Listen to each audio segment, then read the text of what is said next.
सभी ज्योतिष के जिज्ञासुओं का एक बार पुनः स्वागत और अभिनंदन। और आइए आज हम अपनी चर्चा का विषय रखते हैं कि जैसा कि आपको पूर्व में विदित है कि ज्योतिष शास्त्र में अपने अपने समय में अलग अलग प्रवर्तक हुए हैं, या इसको अगर आम भाषा में कहा जाए तो there are different school of thoughts. School of thoughts का क्या मतलब होता है? हर ऋषि ने अपने अपने हिसाब से ज्योतिष को इंटरप्रेट किया है और उनकी जो परंपरा, उनके मानने वाले शिष्य थे, उसी को स्कूल ऑफ थॉट्स कह देते हैं। तो उसमें बहुत सारे सूर पितामह, अंगरीश, भृगु, जमनी, पराशर, इस तरह के 16 प्रवर्तक माने गए हैं। तो आपने जेमिनी एस्ट्रोलॉजी या जेमिनी के उपदेश सूत्र, ये शब्द से आप अपने जीवन में जरूर परिचित होंगे या कभी ना कभी आपने सुना जरूर होगा। तो सबसे पहले जब भी नॉर्मली हिंदुस्तान में या भारत में जब भी कोई ज्योतिष में प्रवेश करता है तो मैक्सिमम वो जो है अपनी शुरुआत बृहद पराशर होरा शास्त्र से या पराशरी विद्या की टेक्निक को साधने से करता है। यानी सबसे पहले जातक पराशरी विद्या को सीखता है, ठीक है, और उसका अपना एक पर्टिकुलर सिलेबस और अपना एक स्टाइल ऑफ प्रिडिक्शन है। उसके बाद एक और विधा है जो कि बहुत ही महत्वपूर्ण है, और अगर समझ में आ जाए कोई भी चीज तो that is a very easy method to predict. वो है जेमिनी ऋषि के द्वारा दिया हुआ जेमिनी ज्योतिष। तो आज हम आने वाले दिनों में हम और आप मिलके जेमिनी ज्योतिष की बारीकियां, फंडामेंटल, ग्रास रूट लेवल पे कैसे उसको आगे बढ़ना है, जिससे कि जो दूर से देखने में जो चीज बहुत टफ लगती है कि अरे इसमें तो पता नहीं कैसे होगा, कैलकुलेशन कैसे होगा ना, अगर आप सिलसिलेवार तरीके से स्टेप बाय स्टेप पहला पहला स्टेप अगर आपने प्रॉपर रखा तो जर्नी आसान हो जाती है। ठीक है, तो अल्टीमेटली देखिए, कहते हैं कि जमनी ऋषि ने पराशर ऋषि को सक्सीड किया, यानी कि पराशर ऋषि के बाद जमनी ऋषि आए। तो जमनी ऋषि ने कभी भी अपने शास्त्र में या अपने उपदेश सूत्र में ये नहीं कहा है कि ये विद्या कोई पराशरी से कोई बहुत अलग मानों में डिफरेंट है। उनका कहना है जो पूर्व में आप पढ़ के आए हैं, यानी पूर्व में नहीं, शुरुआत में अपने जीवन में जब आपने शुरुआत करी तो आपने पराशरी से करी, तो वो पराशरी का सारा ज्ञान तो आपको लेके आना ही है। प्लस जेमिनी के कुछ नए सिद्धांत को उसमें कल्टिवेट इम्बॉवन करने के बाद आपको कुछ नई टेक्निक समझने में आएंगी। देखिए, इसको मैं आपको आसान भाषा में समझा देता हूँ कि कैसे आपको जेमिनी और पराशरी में, जैसे देखिए ये एक हमारा बोर्ड है। अब देखिए 3 + 3 + 3 9 होता है। मान लीजिए ये पराशरी हो गया। 3 × 3 = 9 होता है, और 3 की पावर 2 ये भी 9 होता है। तो अब यही चीज बस आपको अगर समझ में आ जाती है तो आपका इंटरेस्ट और मोटिवेशन जग जाएगा कि हम यार 3 + 3 + 3 तो 9 जोड़ लेते थे, लेकिन 3 √2 करके 9 कैसे बनता है। तो जैसे जैसे आप एडवांस होते जाते हैं चीजें आपके समझ में आती जाती हैं, और एक बेटर टेक्निक, शॉर्ट टेक्निक, और जो चीज आप कई बार में 3 + 3 करके जोड़ेंगे वही आपको शॉर्ट में नजर आती है। तो जेमिनी ज्योतिष, मेरा अपना ये व्यक्तिगत मानना है कि हर इंसान को सीखना चाहिए। उससे आपकी प्रिडिक्शन की धार एक तो मजबूत होती है, प्लस आपके पास एक और चॉइस होती है कि जैसे आपको कोई चीज पराशरी से नजर आ गई और वही चीज अगर जेमिनी एस्ट्रोलॉजी के सूत्रों से भी नजर आ गई तो आप और एक्स्ट्रा कॉन्फिडेंस से अपना प्रिडिक्शन कर सकते हैं, किसी का भी दशा और दिशा बदलने में सहायक है विद मोर कॉन्फिडेंस। तो इसलिए दोनों विधाओं को सीखना जरूरी है। और क्योंकि जमनी ऋषि ऑलरेडी कह चुके हैं कि पराशरी का बेसिक, और जो पुराना आपने किताबों में जो भी ग्रंथों में पढ़ा है ज्योतिष, वो सारा यहाँ पे लगेगा। तो चलिए, अब हमारे पास सबसे अगला जो मुद्दा आता है कि पराशरी विद्या और जेमिनी विद्या में मूलभूत ढांचे में क्या डिफरेंस है, बेसिक डिफरेंस क्या है। तो देखिए, इसमें हम लोग चर्चा करते करते आप भी अपने माइंड को थोड़ा सा आंख बंद करके विचार करिएगा, जो जो हम बोले थिंक करिएगा, तो आपको सब कुछ क्लियर हो जाएगा। पहली चीज होती है, देखिए, एस्ट्रोलॉजी में जो 3 चीजें बहुत मेन होती हैं वो होती हैं भाव, भावेश और कारक। ये पराशरी में आपने पढ़ा है। Parashari is totally depend upon भाव, भावेश और कारक। तो अब यहाँ पे ऐसा नहीं है कि जेमिनी एस्ट्रोलॉजी में कारक नहीं होते हैं। पराशरी में फिक्स्ड कारक हैं, जैसे कि आपको सबको पता है सूर्य पिता का कारक है, चंद्रमा माँ का कारक है, बुध बुद्धि का कारक है। तो वो किसी की भी कुंडली हो, वहां पे वो प्लेनेट अपना फिक्स कारतत्व लेके आते हैं। और जैसे पंचमेश है तो वो संतान का कारक है, अष्टमेश जो है वो हमारा चेंजेस ट्रांसफॉर्मेशन का कारक है, तृतीयेश हमारे छोटे भाई बहन पराक्रम का कारक भी बनता है। ये तत्कालिक कारक होते हैं। तो यानी कि पराशरी में एक तो स्थिर कारक हो गए, कि जैसे मंगल वेल्योर का कारक है, मंगल रक्त का कारक है, तो ये फिक्स्ड है, वो सबकी कुंडली में मंगल रक्त का कारक होगा। ठीक है, तो ये पराशरी में एक तो होते हैं स्थिर कारक यानी कि जो फिक्स्ड हैं, और दूसरे क्या होते हैं तत्कालिक कारक यानी कि जो लॉर्डशिप के हिसाब से कारक बनते हैं। लेकिन जेमिनी एस्ट्रोलॉजी में थोड़ा सा, अगर आपको इसी को आगे बढ़ाते हुए हम आपको बताएं, तो कारक जो जेमिनी में होते हैं are made according to the chart, यानी ये कुंडली के अनुसार हर इंसान के कारक अलग अलग हो सकते हैं। और क्योंकि आप सब बेसिक एस्ट्रोलॉजी जानते हैं, तो हम ये मान के चलते हैं कि आपको कैसे कारक डिसाइड होता है जेमिनी में, ये हम शॉर्ट में बता देंगे, लेकिन आपको इसकी पूरी जानकारी है। तो यहाँ पे कारक जो होते हैं वो चर कारक होते हैं। चर कारक का मतलब होता है मूवमेंट, या जो बदल सकते हैं। जैसे मेरी कुंडली में जरूरी नहीं है कि अगर बुध किसी चीज का चर कारक है तो आपकी कुंडली में भी वो वही बुध वही चीज बताए। अब इसको कैसे समझते हैं, देखिए यहाँ पे जेमिनी में नॉर्मली मैक्सिमम जेमिनी के जो स्कूल ऑफ थॉट्स हैं पढ़ाने वाले, उन्होंने जेमिनी के 7 कारक लिए हैं, और ये इनको बोलते हैं 7 चर कारक। तो आपकी कुंडली में जो प्लैनेट, राहु केतु को अभी इसमें हटा के चल रहे हैं, यानी जो सूर्य चंद्र के अलावा जो 5 तारा ग्रह हैं उनको ही हम उनसे ही हम कारक बना रहे हैं। ठीक है, तो अल्टीमेटली जो कुंडली में जो सबसे ज्यादा डिग्री का ग्रह होगा वो हमारा आत्मकारक ग्रह बनेगा। ठीक है, तो आत्मकारक ग्रह हमारा जो है सबसे हाईएस्ट डिग्री का प्लेनेट कैन बिकम आत्मकारक। और राहु केतु के जो स्पेशल कंडीशन है वो उस पर हम लोग बाद में चर्चा करेंगे, अभी समझने वाली बात को यहाँ पे समझते हैं। इसके बाद जो अब आत्मकारक इज इक्वल टू लग्नेश इन पराशरी। जैसे पराशरी में लग्नेश होता है, वैसे जेमिनी एस्ट्रोलॉजी में जो प्लेनेट आपकी कुंडली में सबसे हाईएस्ट डिग्री का है उसको आत्मकारक यानी एके बोला जाता है। इसको हम इक्विवेलेंट टू रख सकते हैं लग्नेश, यानी कि वो driving force of the chart है। ठीक है, चार्ट आपका D1 का जो पराशरी में रहेगा वही जेमिनी में भी रहेगा, उसका लग्नेश का भी अपना इंपॉर्टेंस है। ठीक है, ऐसा नहीं कि उसको लग्नेश नहीं मानेंगे, लेकिन यहाँ पे Atmakaraka will decide major factor in your life. Atmakaraka के बाद जो उससे कम डिग्री का प्लैनेट होगा that is Amatyakaraka, AMK। अब अमात आपने देखा होगा, जब चंद्रगुप्त मौर्य का राज था, नंद वंश का राज था, तो जो वहां के जो वजीर होते थे या वहां के जो मंत्री होते थे उनको बोलते थे अमात्य। तो राजा कहता था हाँ अमात्य जी आपका क्या मत है इस बारे में। तो अमात का मतलब होता है जो राज की देखभाल करे, सारे काम को सुचारू रूप से करे और आत्मा को या राजा को सपोर्ट करे। तो अमात्य कारक का मतलब, और अमात्य कारक नॉर्मली जेमिनी एस्ट्रोलॉजी में सेकंड हाउस और 10th हाउस को के सारे सिग्निफिकेशन को बताता है। तो 10th हाउस हमारा कर्मा है और सेकंड हाउस उस कर्मा से प्राप्त हुआ धन है जो हम बचाते हैं और जो अपने काम में लाते हैं। तो जब भी अमात्य कारक को लेके हम प्रिडिक्शन करेंगे तो आपको ये चीज समझना है कि अमात्य कारक का रिलेशन सेकंड हाउस के कामों से और 10th हाउस के कामों से मेनली आपको बनाना चाहिए।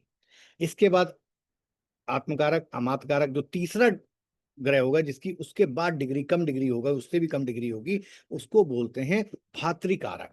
अब ये भातृकारक मतलब भात्र भाई, वेल विशर, हमारे साथ के दोस्त। तो Bhratrikaraka is representing 3rd house in Gemini astrology.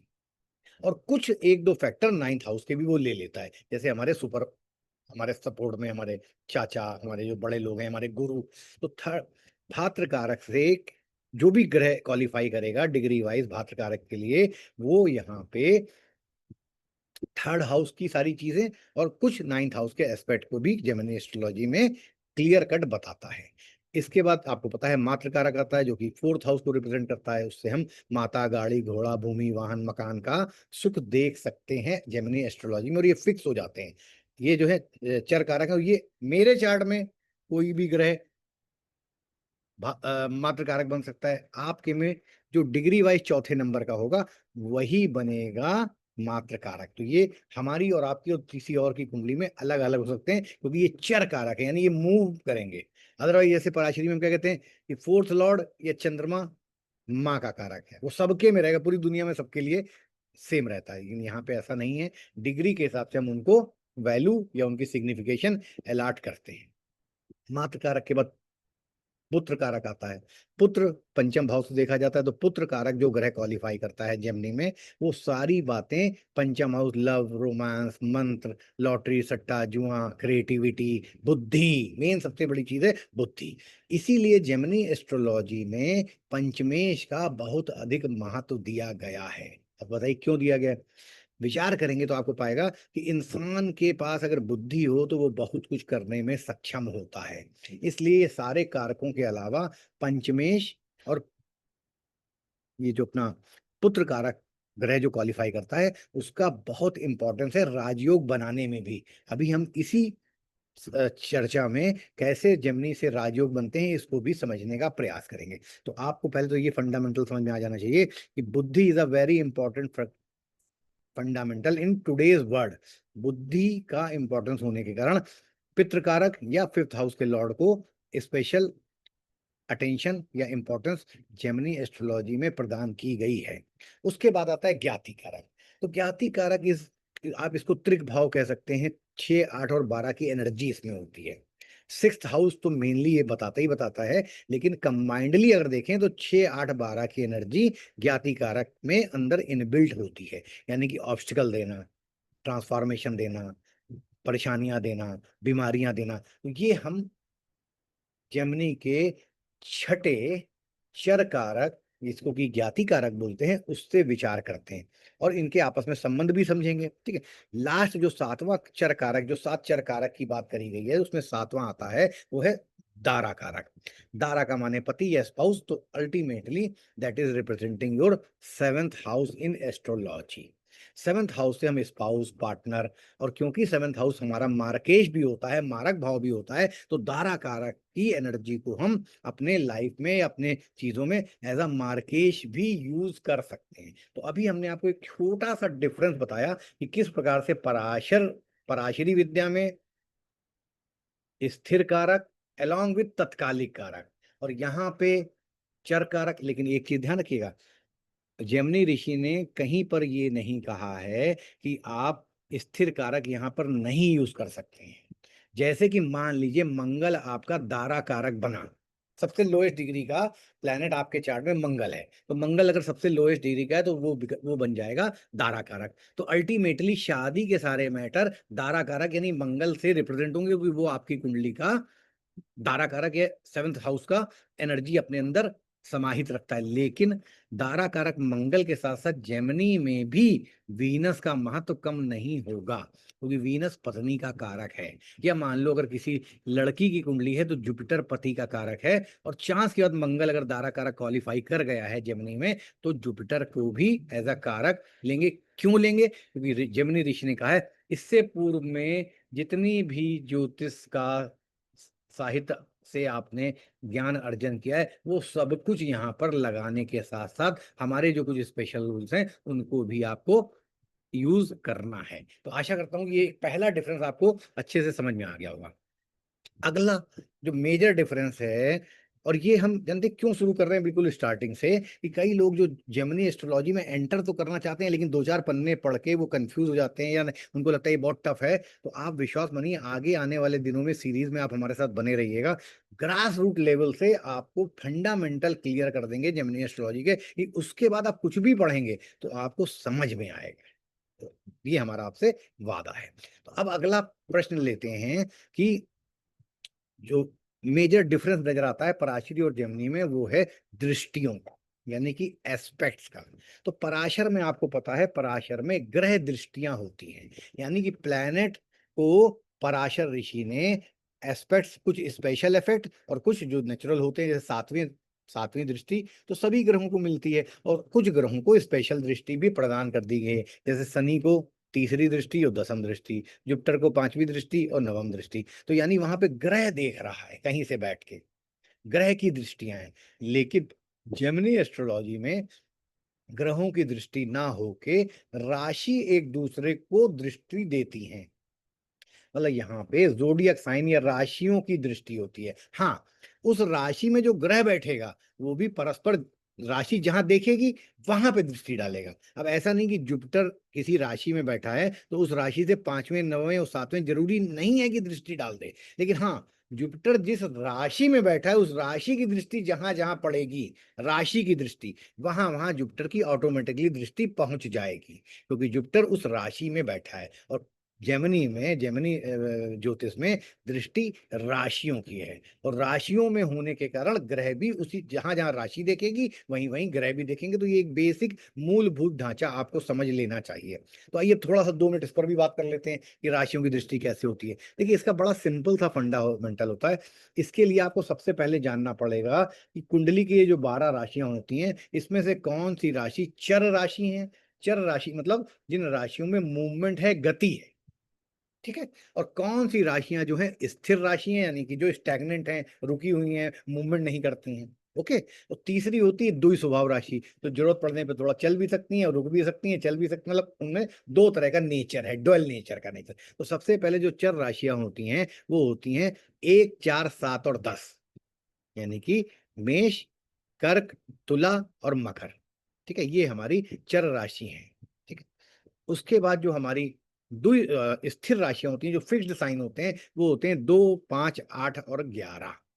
2, 5, 8 और 11। अगर इसको आपको समझना हो तो हम आपको थोड़ा सा आसान करके और भी समझा सकते हैं कि जैसे आप यहाँ पे जब देखेंगे तो जैसे मान लीजिए यहाँ पे 1 है, यहाँ पे 4 हो गया, यहाँ पे 7 हो गया, ये 10 है। तो ये सब राशियां त्रिकोण एक दूसरे से केंद्र में है, तो ये सारी राशियां जो हैं चर राशियां हैं, मूवमेंट। उसी प्रकार 2 से जब आप त्रिकोण बनाएंगे तो 2 यहाँ लिखेंगे जब, तो 1, 2, 3, 4, यानी 2 के यहाँ पे क्या आ जाएगा 5, तो 2, 5 ये सब केंद्र में हो जाएंगे। ठीक है। 8 और ये 11 ये एक दूसरे से केंद्र में हो गई। ये देखिए मैं गोला कर देता हूँ आपको समझाने के लिए। ठीक है, ये एक दूसरे से केंद्र में हो गई, तो ये यहाँ पे हो गई स्थिर राशियां। और उसके बाद बची क्या, 3, 6, 9 और 12, यानी बुध और गुरु की जो चारों राशियां केंद्र में है एक दूसरे से, ये हो गई अपनी द्वि स्वभाव राशियां।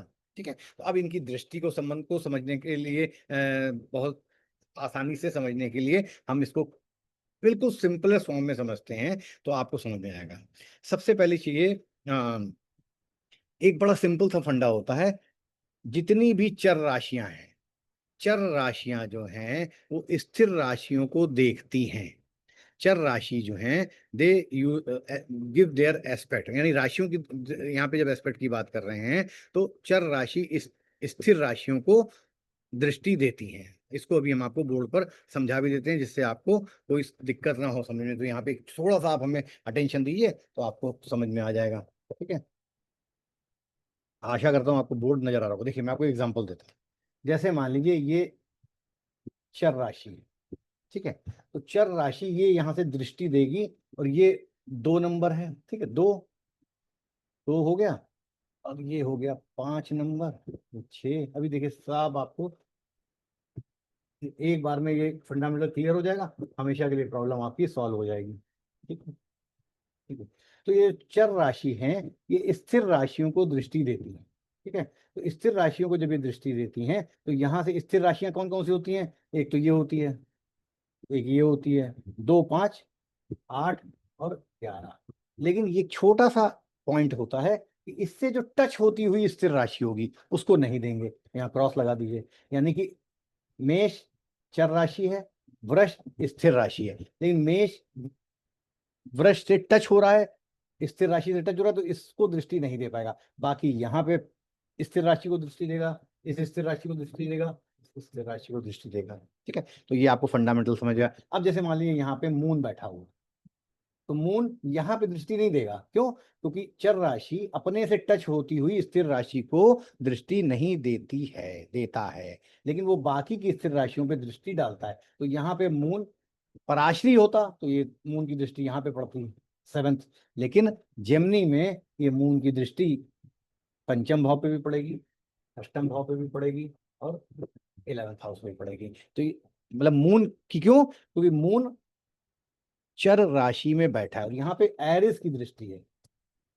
एरिस, एरिस दृष्टि दे रहा है, तो एरिस दृष्टि दे रहा है सिंह राशि को, एरिस दृष्टि दे रहा है वृश्चिक राशि को, एरिस दृष्टि दे रहा है कुंभ राशि को, और जो उससे टच होती हुई राशि है वहां पर नहीं दे रहा है। इसी प्रकार एक और चीज तो समझ लेते हैं। अब जैसे मान लीजिए वृश्चिक राशि में मान लीजिए जुपिटर महाराज बैठे हैं, तो ये जुपिटर वृश्चिक राशि की दृष्टि कहाँ कहाँ पड़ेगी, वाइस वर्सा। अब ये वृश्चिक राशि जो है वो स्थिर राशि है। तो पहला नियम था कि चर राशि स्थिर राशियों को दृष्टि देते हैं, तो अब यहाँ पे नियम क्या है, स्थिर राशियां चर राशियों को दृष्टि देती हैं, लेकिन उनको नहीं देते हैं जो उनसे टच होती हैं। तो यानी कि आइडियल कंडीशन में वृश्चिक राशि को दृष्टि कहाँ देनी चाहिए, तो ये तो देखिए चर राशि है, चर, ये इससे टच हो रही है तो यहाँ पे दृष्टि नहीं पड़ेगी।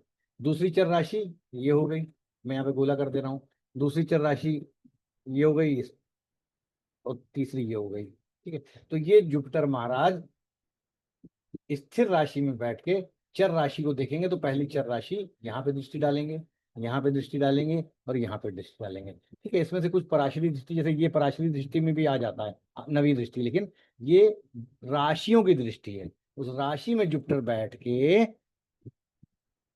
उन राशियों को देख रहा है जहां से वृश्चिक की दृष्टियां पड़ रही हैं। तो ये एक सिंपल सा फंडामेंटल आपको समझ में आना चाहिए यहाँ पे। और तीसरा एक चीज और है, वो है द्वि स्वभाव राशियां। तो द्वि स्वभाव राशियों में बड़ा सिंपल है, 3, 6, 9, 12 होती हैं द्वि स्वभाव राशियां। तो द्वि स्वभाव राशियां परस्पर सबको देखती हैं। जैसे मान लीजिए अगर आपको पहली द्वि स्वभाव राशि होती है मिथुन, तो मिथुन राशि किस किस को चार्ट में देखेगी, तो जो भी 3 बची हुई द्वि स्वभाव राशियां हैं उन वहां मिथुन राशि से वहां पे दृष्टि जाएगी। यानी कि 6 नंबर की राशि, 9 नंबर की राशि, 12 नंबर की राशि। अब अगर आपको मान लीजिए धनु राशि की दृष्टि निकालनी है अपने चार्ट पे, तो धनु राशि से जितनी भी बची हुई द्विस्वभाव राशियां हैं धनु राशि उनको देखेगी। तो यानी 9 नंबर, यानी धनु से धनु राशि की पहली दृष्टि मीन पे, फिर मिथुन पे, और फिर कन्या पे। तो द्विस्वभाव राशि अपनी बाकी बची हुई तीनों राशियों को दृष्टि देते हैं।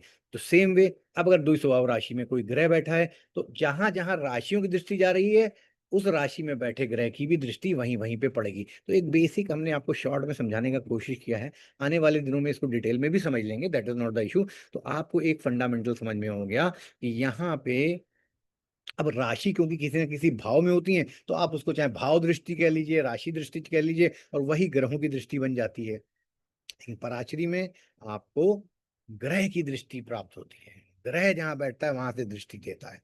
तो ये एक मूलभूत फंडामेंटल आपको समझने की जरूरत है कि ग्रह दृष्टि। तो अभी हमने आज दो चीजों पर चर्चा करी। पहली करी कि चर कारक और स्थिर कारक पराशरी और जेमिनी के हिसाब से। इसके बाद दोनों का एक छोटा सा फंडामेंटल हमने समझने का प्रयास किया, किस लेवल पे, राशि लेवल पे। अब राजयोग एक बड़ा इंपॉर्टेंट है। अब देखिए आप दिमाग को थोड़ा सा यूज करिए, अपने मस्तिष्क को यूज करिए। पराशर ऋषि ने सबसे अच्छा राजयोग क्या बताया है, केंद्र त्रिकोण के मिलने से राजयोग घटित होता है। यानी केंद्र अगर विष्णु स्थान है तो त्रिकोण जो है वो लक्ष्मी स्थान है, और लक्ष्मी और विष्णु के मिलने से, केंद्र त्रिकोण के मालिकों के मिलने से राजयोग बनता है। लेकिन अब आप को एक छोटी सी चीज बताते हैं जिससे आपको बहुत सारी चीजें क्लियर हो जाएंगी। और वो फंडामेंटल, जैसे कि अभी हमने आपको बात बताया कि जो जेमिनी में जो कारक जो क्वालिफाई करते हैं 7 चर कारक, उसमें पहला होता है आत्म कारक, हाईएस्ट डिग्री का प्लेनेट। सेकंड हाईएस्ट डिग्री का प्लेनेट होता है अमात्य कारक, ये जो कि सेकंड और 10th को रिप्रेजेंट करता है। तो अगर लग्न का संबंध 10th से बन जाए, भाई जैसे मान लो आत्म कारक लग्न है थोड़ी देर के लिए अगर मान लो, और अमात्य कारक जो है या तो सेकंड हाउस है या 10th हाउस है, तो 10th हाउस क्योंकि हमारे केंद्र का स्वामी हो गया, और लग्न तो सर्वदा केंद्र और त्रिकोण दोनों होती है, तो वही आत्मकारक बनेगी। आत्मकारक को जेमिनी में लग्न के अलावा भी लग्न से ज्यादा इंपॉर्टेंस दिया गया है। तो अल्टीमेटली अब आप सोचिए राजयोग कैसे बनेगा, यानी अगर आत्मकारक अमात्य कारक से जुड़ जाएगा तो राजयोग बन जाएगा। उसी को पराशरी ने केंद्र त्रिकोण का संबंध बता दिया है। अब जैसे आत्मकारक अगर पुत्र कारक से जुड़ जाए, तो यानी लग्न का संबंध पंचम से हो जाए, तो भी बहुत बढ़िया राजयोग है। चतुर्थ का संबंध अगर पंचम से हो जाए, चतुर्थ का संबंध 10th से हो जाए, चतुर्थ का संबंध लग्न से हो जाए, तो यानी कि सिंपल तरीके में समझा जाए तो आपको जो चीज समझ में सबसे आसानी से आ सकती है वो ये है कि जैसे मान लीजिए जो जेमिनी ऋषि ने जो अच्छे अच्छे फंडामेंटल हैं उसमें क्या है, जैसे आत्मकारक, अब किन से राजयोग बनेंगे जेमिनी में, आत्मकारक, अमात्य कारक, पुत्र कारक, दर कारक और फिफ्थ लॉर्ड। ये 5 मेजर फैक्टर होते हैं, और ये पांचों किन किन हाउसेस को रिप्रेजेंट करते हैं ये मैंने आपको ऑलरेडी बता दिया है। तो जेमिनी के राजयोग कैसे आप बनाएंगे? किसी की भी कुंडली में आत्मकारक का संबंध अमात्कारक से, आत्मकारक का संबंध पुत्रकारक से, आत्मकारक का संबंध दाराकारक से, आत्मकारक का संबंध पंचम फिफ्थ लॉर्ड से बनेगा, राजयोग तैयार हो जाएगा। आगे चलते हैं। अमात्य का संबंध पुत्र कारक से, अमात्य का संबंध दर कारक से, अमात्य का संबंध फिफ्थ लॉर्ड से, राजयोग बनेगा। और आगे चलते हैं। पुत्र कारक का संबंध दर कारक से, पुत्र कारक कारक का पंचम लॉर्ड से, यानी जो पुत्र कारक बनेगा उसका पंचम लॉर्ड से भी संबंध बन जाए, दृष्टि संबंध या किसी भी प्रकार का, तो भी जेमिनी का राजयोग घटित होगा। ठीक है, तो ये सिंपल, अगर आप थोड़ा, तो ऐसा नहीं कि कोई बहुत टफ चीज है, पराशरी को ही थोड़ा क्रूड फॉर्म में यहाँ पर समझाने का प्रयास किया जाता है। इसके अलावा जो इनमें बेसिक अंतर होता है उसको भी समझ लीजिए। तो मैंने आपको यहाँ पे ग्रह दृष्टि बता दी, जैसे की अब की डिफरेंस को समझ लेंगे तो आपको आगे बहुत सारी चीजें समझने में आसानी होगी। तो की डिफरेंस बिटवीन पराशरी एंड जेमिनीज, ग्रह दृष्टि होती है पराशरी में, राशि दृष्टि होती है जेमिनी में, स्थिर कारक होते हैं पराशरी में, स्थिर और चर कारक दोनों होते हैं जेमिनी में। जेमिनी पराशरी विद्या में ग्रह की दशा होती है, जैसे आप बोलते हैं गुरु की दशा चल रही है, शनि की दशा चल रही है, शुक्र की दशा चल रही है, लेकिन यहाँ पे जेमिनी में दशा राशि की चलती है। यहाँ पे मेष की दशा चल रही है, सैगिटेरियस की धनु की दशा चल रही है, मकर की दशा चल रही है। तो यहाँ पे जो चर दशा होती है, यानी कि वहां पे ग्रहों की दशाओं से हम प्रिडिक्शन करते हैं, और ग्रहों की दशा कभी कभी बहुत लंबी होती है। वीनस की दशा 20 साल की है, तो 20 साल में आपको कई बार समझ में नहीं आता कि यार ये कैसा पीरियड टोटल जाएगा, इसमें तो अच्छा भी गया बुरा भी गया। लेकिन जेमिनी की जो चर दशाएं होती हैं वो मैक्सिमम 12 साल की हो सकती हैं, मिनिमम 1 साल की भी हो सकती हैं।